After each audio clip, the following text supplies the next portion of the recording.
Hello students, welcome to geometry school. Students, Sankalp series में आज day है थर्सडे और आज हम करेंगे स्टैटिक जीके का सेट नंबर 25।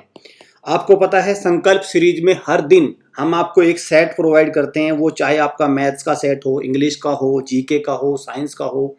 तो एक प्रैक्टिस क्वेश्चन है बहुत अच्छा। RIMC एग्जाम RMS सैनिक स्कूल की प्रिपरेशन, यूपी सैनिक स्कूल की जीत की तैयारी है, जिनके एग्जाम आने वाले 3 से 4 महीने में होने वाले। 3 से 4 महीने बचे हुए हैं। इन नंबर पे कॉल करके आप सारी इन्फॉर्मेशन ले सकते हैं। अगर आप लाइव क्लास हॉस्टल के थ्रू आप तैयारी करना चाहते हैं, गर्ल्स भी अब अलाउ हैं। गर्ल्स भी आप हॉस्टल में आप एडमिशन ले सकते हैं, गर्ल्स भी अलाउ है। क्लियर। चलिए जीत की तैयारी करते हैं। अब भाई जीत की तैयारी में क्या है देखते हैं। हाँ, लाइव क्लास कैसे ज्वाइन कर सकते हैं? RIMC RMS JNVST सैनिक ऑल इंडिया सैनिक स्कूल, इनमें जिसकी भी इन नंबर पे डायल करके अपना स्लॉट बुक करना होता है। पहले आप स्लॉट बुक करेंगे, हमारी एक्सपर्ट टीम आपको स्लॉट बुक कराएगी। आपको डेमो क्लासेस मिलेंगी, 2 डेमो क्लासेस बिल्कुल फ्री हैं, कोई चार्ज नहीं है। आप हमारी फैकल्टी को, हमारे टीचर को, हमारे वे ऑफ टीचिंग को जज करिए, देन डिसाइड। तब आपको डिसाइड करना है। परमवीर बैच 15 जुलाई से स्टार्ट हो जाएगा। बहुत सारे बच्चों ने इनरोल कर लिया है। अराउंड 5 to 6 वैकेंसीज बची हुई हैं, इसमें आप इनरोल कर लीजिए। 25 सीट्स हैं। 25 का सीट्स का जैसे ये बैच कंप्लीट होगा, ये स्टार्ट हो जाएगा, परमवीर बैच में आपके सिलेक्शन के चांसेस बहुत ज़्यादा बढ़ जाएंगे। सैनिक स्कूल और RMS में ध्यान रखना, ये सैनिक स्कूल, RMS और यूपी सैनिक स्कूल 3 एग्जाम को फोकस रख के ये तैयार किया गया है। क्लियर। चलिए देखते हैं। Last time I gave you a burning question. What is the burning question that I gave to you? क्या था? Who compose Indian national anthem? तो नेशनल एंथम को किसने कंपोज किया? The correct answer is Rabindranath Tagore. Correct answer is Rabindranath Tagore. चलिए next question पे चलते हैं। Next question, Swami Vivekananda national youth day के रूप में इनका बर्थडे हम सेलिब्रेट करते हैं। नेशनल यूथ डे 12 जनवरी। इंपॉर्टेंट है, इस तरह की इंफॉर्मेशन याद रखना। Which among the following is not landlocked country? Landlocked country. RIMC में इस तरह के सवाल बहुत आते हैं। RIMC में और RMS में, ये सैनिक स्कूल में आने के चांसेस कम है, लेकिन RIMC और RMS में खूब आते हैं इस तरह के क्वेश्चंस। तो इनमें से कौन सा लैंडलॉक्ड कंट्री नहीं है? मंगोलिया है, पैराग्वे है, नेपाल है, पपुआ न्यू गिनिया नहीं है, क्योंकि ऑस्ट्रेलिया के पास है और ऑस्ट्रेलिया के पास तो ओशिनिया में समुद्र है। ठीक है, तो ये नहीं है। राइट आंसर क्या हुआ? ये। तो ये क्लियर। तो राइट आंसर क्या है इसका? राइट आंसर हुआ इसका option number D. Papua new Guinea की राजधानी भी आपको पता होनी चाहिए, पोर्ट मोरेस्बी। इंपॉर्टेंट है भाई, port Moresby, MORESB, port Moresby. Nepal Kathmandu है। असनसियोन, पैराग्वे असनसियोन, स्पेलिंग में थोड़ी बहुत मिस्टेक। मंगोलिया उलन बतार। ठीक है, ये कुछ कैपिटल्स हैं, आपको ये याद रखनी है। क्लियर, ये याद रखनी है आपको। चलिए, मंगोलिया में एक फेमस डेजर्ट है, मंगोलिया और चाइना में गोबी डेजर्ट, इसको भी आप नहीं बोल सकते, Gobi desert. The green colour of a plant leaf is due to. तो ग्रीन कलर किसके लिए होता है? क्लोरोफिल के लिए से। किसकी वजह से होता है? क्लोरोफिल की वजह से होता है ग्रीन, आपका जो कलर होता है प्लांट का, उसकी वजह से। क्लियर। चलिए, तो राइट आंसर क्या है? Option number A. Who was the first Indian to receive Roman Magsaysay award? पूरा नाम क्या? देखो, मैग्सेसे अवार्ड या रामोन मैग्सेसे अवार्ड? रामोन मैग्सेसे अवार्ड, दोनों बात सेम ही है। क्लियर। रामोन मैग्सेसे अवार्ड या मैग्सेसे अवार्ड, दोनों बात सेम है। तो सबसे पहले तो ये कौन से पहले भारतीय बने जिन्होंने रामोन मैग्सेसे अवार्ड जीता था? तो कौन थे? विनोबा भावे। बहुत इंपॉर्टेंट क्वेश्चन है, विनोबा भावे। ये किस कंट्री का है? एक तो इसको एशिया का क्या बोलते हैं? एशिया का नोबल ऑफ द एशिया, क्योंकि Nobel prize of the Asia इसको बोलते हैं। और ये किस कंट्री का भी बेसिकली कौन इसके हैं? तो ये तीसरे प्रेसिडेंट थे, तीसरे राष्ट्रपति थे किस कंट्री के? फिलीपींस के।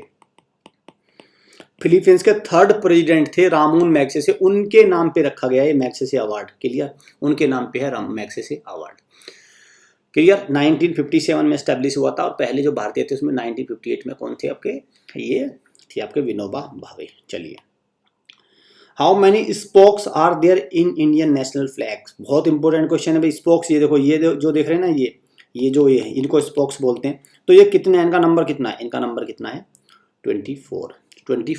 इसको क्या बोलते हैं? इसको बोलते हैं धम्मा चक्र। इसको क्या बोलते हैं? धम्मा चक्र, धम्मा चक्र। इसमें 24 क्यों है? क्योंकि वन डे में 24 आवर्स होते हैं। 1 डे में 24 आवर्स होते हैं, 24 घंटे समय चलता रहता है, चक्र, समय का चक्र चलता रहता है, इसलिए धम्म चक्र बोलते हैं। ऊपर ये सैफ्रॉन कलर है, सैफ्रॉन कलर, ये भी आ चुका है क्वेश्चन कि भी सैफ्रॉन कलर किसको रिप्रेजेंट करता है? ये करेज और स्ट्रेंथ को, ये ध्यान रखना, ये किसको रिप्रेजेंट करता है? करेज एंड स्ट्रेंथ, शक्ति और आपका साहस।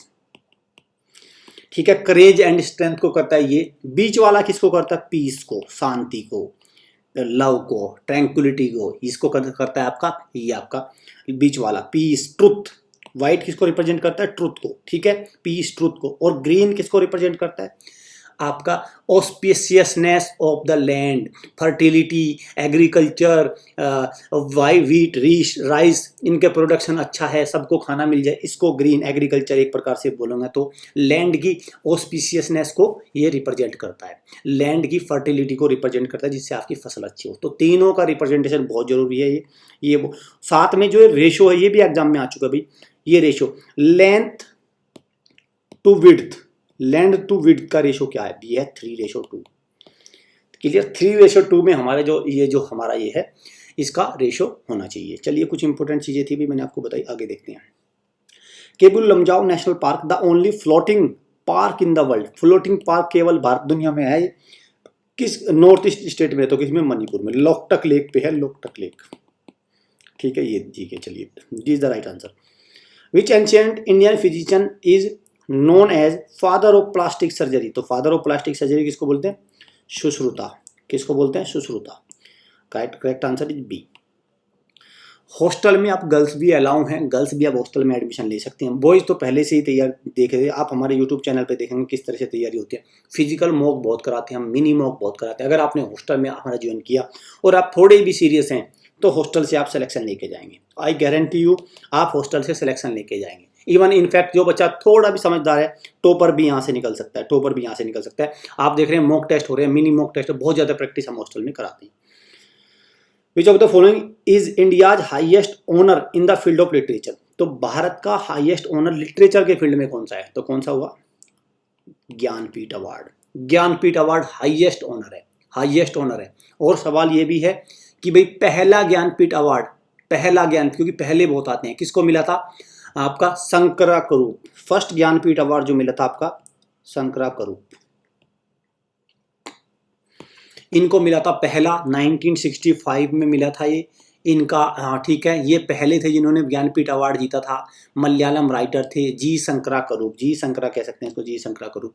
और सवाल ये है कि भाई अब किसका जो लेटेस्ट है, क्योंकि इस तरह के चारों अवार्ड आते हैं, पहले तो बात ये सब में आते हैं, तो जो 2020 का और 2021 का दोनों के साथ मिले हैं, क्योंकि कोरोना की वजह से लेट हो गए, तो 2020 को 56 Jnanpith award, this is 57।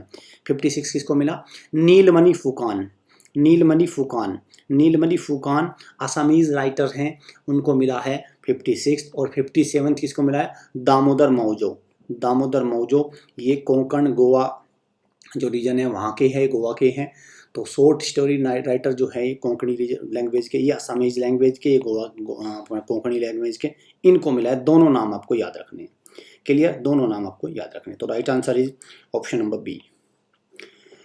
Psephology is the study of, तो सेफोलॉजी आपको पता ही है, सेफोलॉजी स्टडी किसकी हो जाएगी? इलेक्शन की। और आजकल न्यूज में चल रहे हैं बहुत बड़े सेफोलॉजिस्ट, परवीन पीके आप सुनेंगे, वेस्ट बंगाल में ममता बनर्जी, इनको बोलते हैं सेफोलॉजिस्ट। आप न्यूज में भी सुनोगे पीके आज की डेट में इनको सबसे बड़ा सेफोलॉजिस्ट बोला जा रहा है, कि जो अध्ययन करता है इलेक्शंस के, ट्रेंडिंग क्या चल रहा है, कौन सी पार्टी के, ये इस तरह की चीज़ों को बोलते हैं। क्लियर, तो पीके परवीन जो कुमार है उनका। Who is the first female chief justice of India? Actually first female जज, इसको क्वेश्चन को ठीक करिए, फर्स्ट फीमेल जज इन सुप्रीम कोर्ट। ठीक है, ये था कि who is the first female, जो कोई पहली फीमेल जज गई थी सुप्रीम कोर्ट में, वो कौन थी? तो कौन थी पहली? दैट वाज फातिमा बीबी। कौन थी? फातिमा बीबी। राइट आंसर क्या है? लेकिन इससे भी ज़्यादा इंपॉर्टेंट क्वेश्चन है कि भारत की पहली महिला चीफ जस्टिस किसके बनने के आसार हैं, जो बन जाएगी 2026 में, अगर आपका कोलिजियम सिस्टम काम करता रहा तो। कौन है? बीवी नगरत्ना। ये है भाई इंपॉर्टेंट। पहली भी बीवी बनी थी फातिमा बीवी, दिस इज ऑल्सो बीवी नगरत्ना, ये बनेंगी। ये भारत के लिए बहुत ही एक भाई देखिए यहाँ पे महिलाओं को जो वुमेन है उनको कितने ज़्यादा अपॉर्चुनिटी है। इसलिए तो डेमोक्रेसी कंट्री हमारी इंडिया, हमें प्राउड करना चाहिए भारत पे कि सबको यहाँ पे देखो महिलाओं को कितनी सम्मान होता है। लेकिन किसी और देश में इतना आसान नहीं है। तो बीवी नगरत्ना बनेगी पहली महिला चीफ जस्टिस। क्लियर, तो C is the right answer इसका। सर वी कृष्णन हैड लिखा, had won the Nobel prize for his work. तो वेंकी रामकृष्णन, इनको किसके लिए मिला था? राइबोसोम। किसके लिए? राइबोसोम के लिए इन्होंने मिला था इनको, RI, राइबोसोम्स के लिए। केमिस्ट्री में बेसिकली अगर ये भी पूछा कि किस फील्ड में, तो केमिस्ट्री में आपको ये करना पड़ेगा, केमिस्ट्री में। क्लियर, तमिलनाडु में बर्थ हुआ लेकिन अमेरिका में चले गए, वहाँ पे इन्होंने अध्ययन किया था। तो इनको 2012 में वेंकी रामकृष्णन को केमिस्ट्री में राइबोसोम स्ट्रक्चर का पता करने के लिए इनको मिला था, राइबोसोम स्ट्रक्चर का लिए। ठीक है, चलिए, तो A is the right answer, A is the right answer. आज का बर्निंग क्वेश्चन देखते हैं। बर्निंग क्वेश्चन, इंपॉर्टेंट क्वेश्चन मैं आपको देता हूँ। बर्निंग क्वेश्चन क्या है? A snickometer is associated with which sports. तो स्नीकोमीटर का संबंध किस खेल से है? ये आज का बर्निंग क्वेश्चन है। मुझे इस बर्निंग क्वेश्चन का आंसर आपको देना है कमेंट बॉक्स में। देखते हैं कितने बच्चे इसका आंसर देते हैं। भाई इंपॉर्टेंट क्वेश्चन में ऑलवेज बर्निंग क्वेश्चन आपको देता हूँ। वीडियो अच्छी लगे वीडियो को लाइक करना है, शेयर करना है, चैनल को सब्सक्राइब और बेल आइकन पे क्लिक जरूर कर लीजिए, क्योंकि हमारी संकल्प सीरीज आती है, आगाज सीरीज आती है, करंट अफेयर सेक्शन आते हैं, सारी इंपॉर्टेंट अपडेट नोटिफिकेशन आपको हमारे चैनल पे मिल जाएगा। मींस वन स्टॉप सॉल्यूशन है आपकी सारी प्रॉब्लम्स का, वन स्टॉप सॉल्यूशंस। अगर आपने हमारे चैनल को सब्सक्राइब कर लिया तो आपको किसी भी स्कूल एंट्रेंस टेस्ट के लिए अलग अलग जगह से जानकारी एकत्र करने की आवश्यकता नहीं है। चाहे वो इंटरव्यू हो, चाहे वो कुछ भी हो, सारी चीज़ आपको यहाँ पे टाइम से मिल जाएंगी। इन नंबर पे कॉल करके आप इन्फॉर्मेशन ले सकते हैं। ये हमारे ऑफिशियल नंबर है। सो स्टूडेंट, मिलते हैं नेक्स्ट सेट में। Thanks for watching.